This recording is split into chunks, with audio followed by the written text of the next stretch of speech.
Ostracized for life, Nehru's tribal wife passes away at 80 in Jharkhand. Dhanbad. Calls have rung out from a Jharkhand pocket for a monument to Nehru's tribal wife, a Santali named Budhni Manjian, who died 3 days ago at 80, after being ostracized for years by her tribe, as then PM Jawaharlal Nehru had garlanded her at a dam's inauguration in 1959 when she was 16 and a project worker. The garland placed respectfully by Nehru at the inauguration of the Panchayat Dam, now near Dhanbad, became a milestone for Budhni for much of her life, as the Santhal tribals considered the gesture a marriage. She became an outcast for marrying outside her community, particularly a non tribal, and was denied entry into her hamlet. The turbulent tale came full circle November 17, when Budhni died in a shack in Panchayat where she lived with her daughter Ratna. Hundreds, including local politicians and officials, descended to give a farewell to what many there described as the first tribal wife of the first Prime Minister of the country.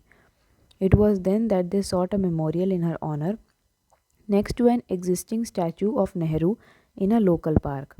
They also demanded pension for Ratna, who is 60. Bhairav Mandal, the chief of Panchayat, and others have written to the DVC management about the memorial and a house for Ratna in the local DVC colony. DVC is Damodar Valley Corporation, the PSU under which the dam was built and functions. Ratna's son Bapi, 35, is an accountant with DVC and lives in nearby Mathon. Sumesh Kumar, Deputy Chief Engineer of DVC at Panchayat, said no decision on the memorial or the other demands had been taken so far.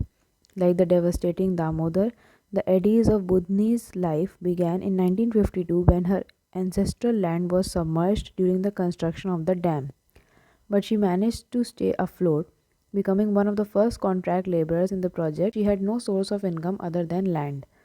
Then, at the inauguration on December 5, 1959, trouble started anew with Nehru's garlanding.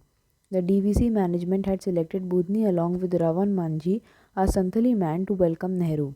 Local lore has it that Budhni pressed the button to get the dam going.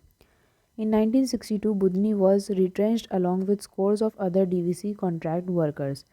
She moved to Saltora, neighboring Bengal's Purulia, and toiled as a daily wager. There, Budhni met Sudhir Datta, a contract worker in a colliery, who gave her shelter and later married her. After Rajiv Gandhi visited Asansol in Bengal as Prime Minister in 1985, a local Congress leader got Budhni to meet him, and she narrated her ordeal. After that, Budhni was provided a job in DVC, from where she retired in 2005.